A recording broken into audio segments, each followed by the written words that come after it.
ప్రభు యొక్క ఘనమైన నామాన్ని బట్టి ప్రతి ఒక్కరికి వందనాలు చెల్లిస్తూ ఉన్నాను. ఈ ఉదయకాలాన్ని ఆయన సన్నిధిని సమీపించేటువంటి వారందరూ ఆయన కృప పొంది ఆయన అభిషేకంతో నింపబడినట్లుగా ఉండాలని ఆశపడుతూ ఉన్నాను. 1 యోహాను 2:27 నుంచి. అయితే ఆయన వల్ల మీరు పొందిన అభిషేకం మీలో నిలుచున్నది గనుక ఎవడునూ మీకు బోధింపనక్కర్లేదు. ఆయనిచ్చిన అభిషేకం సత్యమే, కానీ అబద్ధం కాదు. అదన్నిటిని గూర్చి మీకు బోధించిన ప్రకారంగాను, ఆయన మీకు బోధించిన ప్రకారంగాను ఆయనలో మీరు నిలుచున్నారు. కాబట్టి చిన్నపిల్లలారా, ఆయన ప్రత్యక్షమగునప్పుడు ఆయన రాకడ యందు మనము ఆయన ఎదుట సిగ్గుపడక ధైర్యం కలిగి ఉండినట్లు మీరు ఆయన ఎదుట నిలిచుండుడి. ఆయన నీతిమంతుడని మీరు ఎరిగి ఉన్న యెడల నీతిని జరిగించు ప్రతివాడును ఆయన మూలముగా పుట్టి ఉన్నాడని ఎరుగుదురు.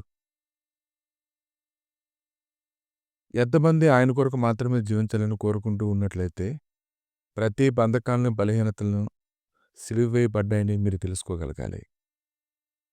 ఆయన యొక్క కృప నిన్ను ఆవరిస్తూ ఉంది కాబట్టి ప్రతి విషయంలోనూ నువ్వు గ్రహింపగలిగిన వ్యక్తిగా నీవు ఉండాలి.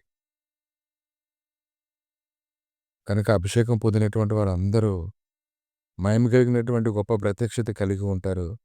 వారు దాని కొరకే జీవించాలని వారు ఆశపడుతూ ఉంటారు. నిర్గమకాండం 29:36 చూసినప్పుడు ప్రాయశ్చిత్తం నిమిత్తము నువ్వు ప్రతిదినమున్న ఒక కోడెను పాప పరిహారార్థ బలిగా అర్పింపవలెను. బలిపీఠం నిమిత్తము ప్రాయశ్చిత్తము చేయటం వలన దానికి పాప పరిహారార్థ బలి నర్పించి దాన్ని ప్రతిష్ఠించుటకు దానికి అభిషేకం చేయవలెను. ఇక లేఖనాలన్నింటినీ చూస్తుంటే ప్రాయశ్చిత్తం కొరకు ఒక ప్రత్యేకమైనటువంటి పద్ధతి పెట్టారు. నీవు ప్రతిదినం ఒక కోడిని పాప పరిహారార్థ బలిగా అర్పించాలి. బలిపీఠం నిమిత్తము ప్రాయశ్చిత్తం చేయటం వల్ల దానికి పాప పరిహారార్థ బలి నర్పించి దాన్ని ప్రతిష్ఠించుటకు దానికి అభిషేకం చేయవలెను. కనుక ఎన్నో రకాలైనటువంటి పరిస్థితుల్లో నుంచి దేవుడు ప్రభువైనటువంటి యేసుక్రీస్తుని మన కొరకు ప్రతిష్ఠించి ఆయన బోధిస్తూ ఉన్నప్పుడు ఆయనకు అభిషేకం మన మీద నిలిచి ఉండడం ద్వారా పాతవన్నీ గతించి సమస్తము నూతనమగునట్లుగా, సమస్తాన్ని తేటగా చూచినట్లుగా ఆయనకు అభిషేకం నీ మీద నిలవడానికి ఆయన్ని కృపను అనుగ్రహిస్తూ ఉన్నారు. గ్రహింపు కలిగినంత కాలం స్థిరంగా ఉంటాము. గ్రహింపు లేనప్పుడు అటు ఇటు అవుతూ ఉంటారు గాని ఆ గ్రహింపుని స్థిరంగా పట్టుకొని ప్రభు ఎలాంటి ఉద్దేశం అయితే పట్టుదల కలిగి నీ విషయంలో కలిగి ఉన్నాడో అదే పట్టుదల నీ హృదయంలోనికి వచ్చినప్పుడు అన్ని విషయాలను ఆశీర్వాదకరంగా ఉంటావు.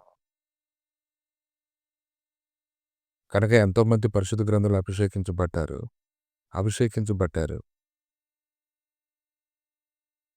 1 సమూయేలు 26:9 దావీదు నీవతను చంపకూడదు, యెహోవా చేత అభిషేకం నొందిన వారిని చంపి నిర్దోషి యొగుట ఎవనికి సాధ్యము? యెహోవా జీవంతోడు యెహోవాయే అతన్ని ముద్దును. అతడు అపాయం వలన చచ్చును, లేదా యుద్ధమునకు పోయి నశించును. యెహోవా చేత అభిషేకం నొందిన వారిని నేను చంపను.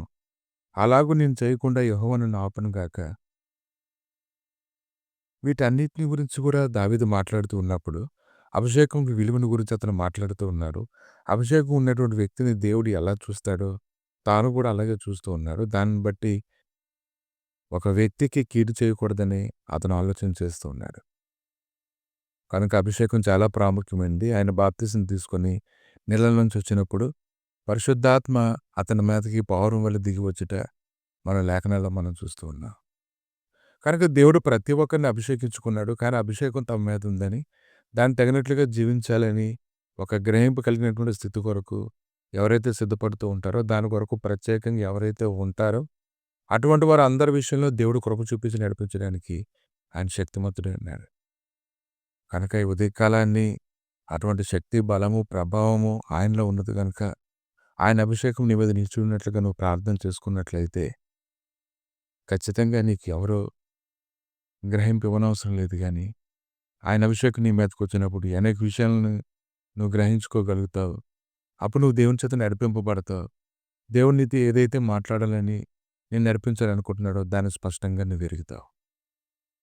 ప్రభువా, ఈ ఉదయకాలాన్ని తండ్రి ఎంతమంది అయితే నీ అభిషేకం కొరకు కనిపెట్టుకుని ఉన్నారు వారందరినీ నీ అభిషేకంతో తండ్రి అభిషేకించి నీ కృపలో వారిని బలపరచమని, స్థిరపరచమని, వారు ఎలా ఉన్నారో పరిశీలన చేసుకొని అభిషేకం కంటే విలువైనది ఏది లేదు కనుక అభిషేకం పోగొట్టుకొనకుండునట్లుగా ప్రభా తమను తాము స్థిరపరచుకోవడానికి కృప దయచేయమని యేసుక్రీస్తు నామములో అడిగి వేడుకుంటున్నాం తండ్రి.